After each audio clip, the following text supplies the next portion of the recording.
Thank you, Audrey. I'd now like to call upon Amy George. Amy.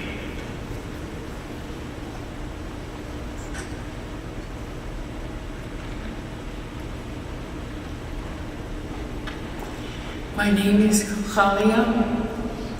My government name is Amy George. I am a survivor of residential school. I am a sun dancer. I'm a pipe carrier, and I'm a spirit dancer in the winter.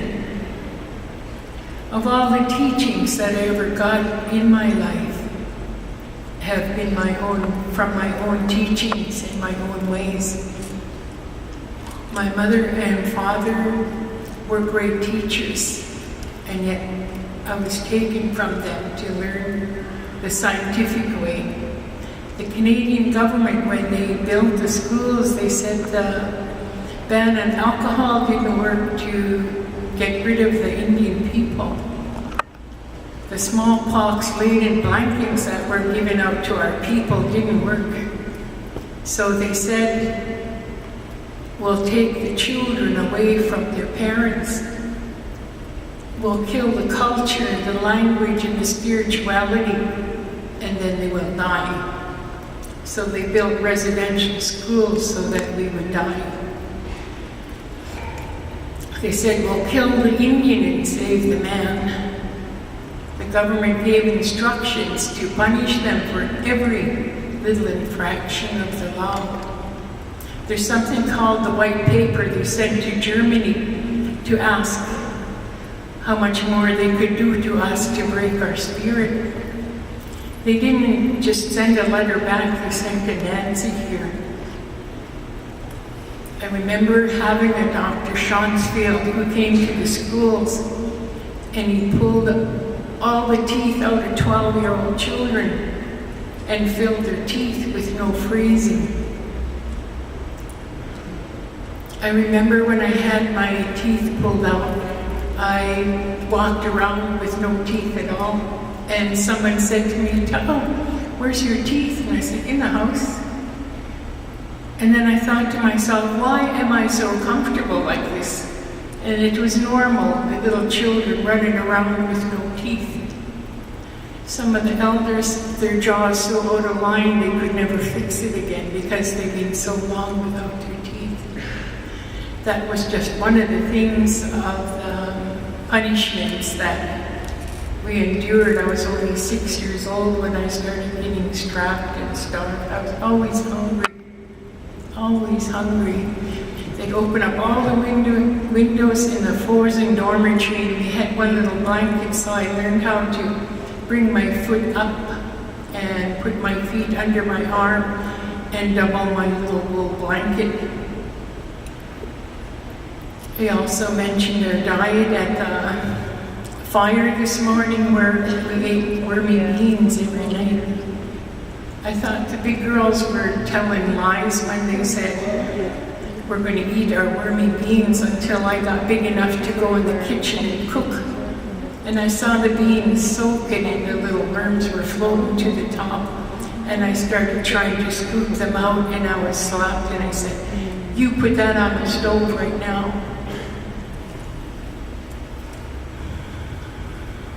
All those I've had nightmares this whole week facing what I knew I was going to do this week.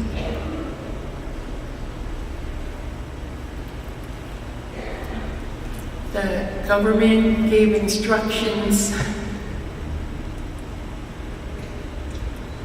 to the churches not to praise us or say, for anything that we ever did, even if we got straight A's, they said you don't praise them for anything. I feel my son pointed out to me, because I was saying, when I say a prayer in my sweat lodge, I'm a great grandmother, I want some peace in my life,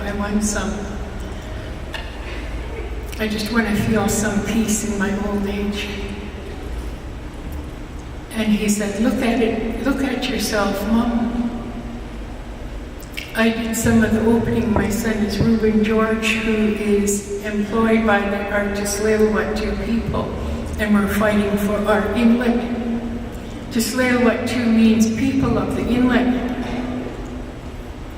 2 Texas billionaires want to come into our inlet and transport bitumen through our inlet on tankers bigger than the tallest Vancouver building.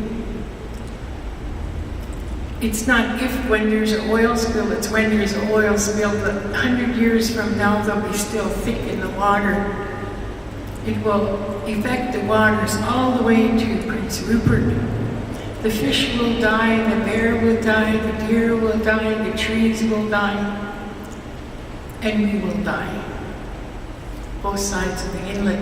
We populated both sides of the inlet for 30,000 years. We the Tsleil-Waututh people. During that time, in them 30,000 years, we had clean water we could drink out of any creek on the reserve. We had clean land, we had clean air, and we had limited population. And yet anything in our culture was devalued. Oh, they're just savages, they don't know anything. Yet we're so, all our teachers were from Mother Nature, our teachings, the bear taught us, the eagle taught us, the wolves taught us. We're not going to no table and bargain with Kinder Morgan. We're just saying flat out, no. You can't bring those ships through our territory, through our inlet. I walked the tar sands in Alberta. It looks like a nuclear bomb hit there. On that whole day, which is supposed to be forest on either side, we saw 4 birds and one of them was dead on the ground. They have a gunshot go off every few minutes to send them away from that toxic chemical pond. I saw them pulling out a black bear out of that poison water. They said to mothers, don't put your child, your baby, in the water more than 2 minutes. They haven't drank water from their taps for years. And it seems to be okay with the government and uninformed Canada that it's okay to kill the people in Fort McMurray because they're just natives.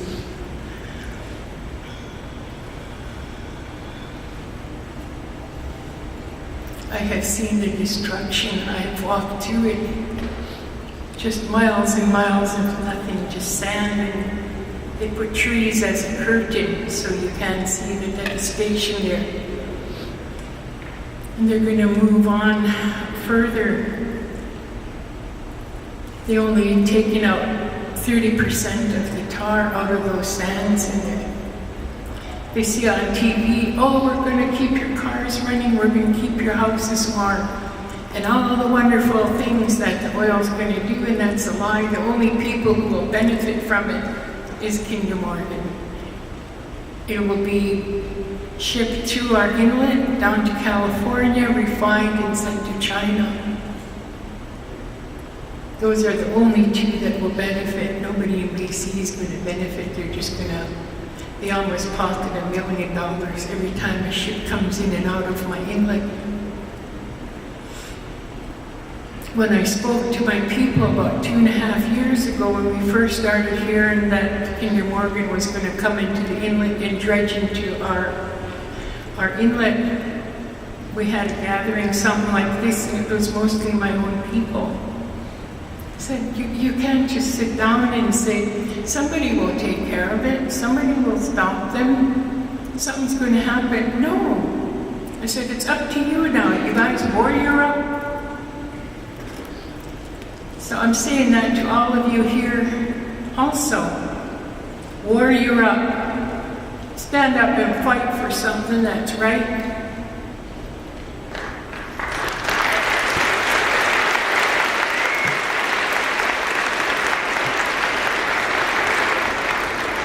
my people who are losing their lives, even if one life is taken because a billionaire wants to line their pockets in their bank accounts, it's already bulging your bank account. Murder in any shape or form of fish and birds and deer and trees, and most of all, we the two-leggeds. If we allow that, we'll for sure die. And if we say we need compensation, we need to be moved from here because we're breathing poison, they'll say, oh, we've went bankrupt, and they'll just move on to the next place where they're going to try to push their impeachment again. This is all part of an interview that I had with a newspaper. And they asked me about residential school, and they said, are you willing to forgive? I said, how can I forgive when it's still ongoing? Those schools were built to kill us. And it's still going on today. It's open season on natives in Alberta. It's still ongoing. So what do I say? I forgive tomorrow, I forgive the next day, I forgive again next week. I'm asking all of you, it is time to stand up for something, because murder in any shape or form is not right. I want to ask our great Creator today, my grandmothers and grandfathers, all ancestors, your grandmothers and grandfathers, I'm calling on them. I'd like some survivors to stand up. I'd like to see some of you survivors of residential school to stand up. Great Creator, grandmothers and grandfathers, ancestors of these ones who are standing here, these are the survivors. I want to remind you, great Creator, we're your grandchildren too. And we've been hurt. We've been treated bad as children. Please, I ask you, the ancestors of these ones, to come and put a white light of love and protection on these survivors. I ask you to open your arms and hold the ones who have gone before us, our classmates, to open your arms and welcome them, because they had a hard life.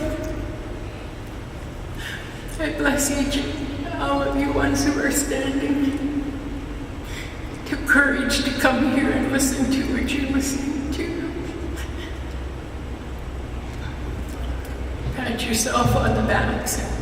I'm strong enough to come attend this reconciliation. Creator grandmothers, please bless them. Please stay with them and let your ancestors walk with you as long as you need them. Hold up their heart if they need it. Bless us in a kind and gentle way. All my relations.